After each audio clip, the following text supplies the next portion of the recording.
అబ్బా మీ నాన్న వల్ల అసలు ఇంట్లో ఉండలేకపోతున్నానండి. నానా పెట్టింది తినకుండా మాకేంటి బాధ?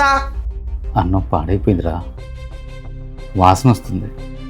సరే వదిలేండి. అమ్మో అమ్మో అమ్మో అన్నీ అబద్ధాలే. నేను పాడైపోయిన అన్నం పెడతానా అండి?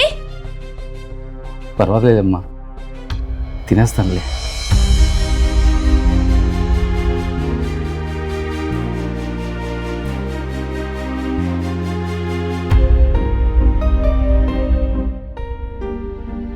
రండి మావయ్య, ఎలా ఉన్నారు? బాగున్నాను అల్లుడు, నువ్వెలా ఉన్నావు? నేను కూడా బాగున్నాను మావయ్య.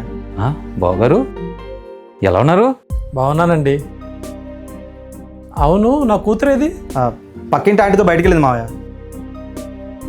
రండి మావయ్య, భోజనం చేద్దాం. సరే రండి బాబు గారు, మీరు తిందరు కానీ. లేదు మావయ్య, మేము తినేసాం, మీరు తినండి.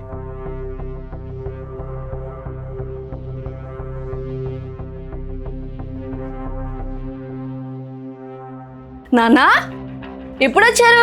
ఎలా ఉన్నారు? నేను బాగున్నానమ్మా. ఈ అన్నం పాడైపోయింది, కాస్త జ్యూస్ ఏమైనా ఉంటే ఇవ్వమ్మా, బాగా ఆకలేస్తుంది. ఏమండి?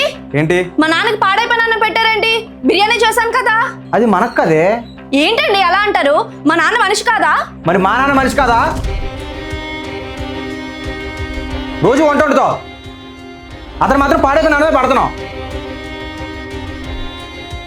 మీ నాన్న ఒక పూట పాడైపోయిన అన్నం తిన్నందుకు నీకు అంత బాధ కలిగింది. మరి మా నాన్న రోజు అదే తింటున్నాడు, మా నాన్నకి ఎలా ఉంటుంది? అయినా సరే నీ మీద ఒక్క రోజు కూడా కంప్లీట్ చేయలేదు తెలుసా మా నాన్న. ఏంటమ్మా ఇది?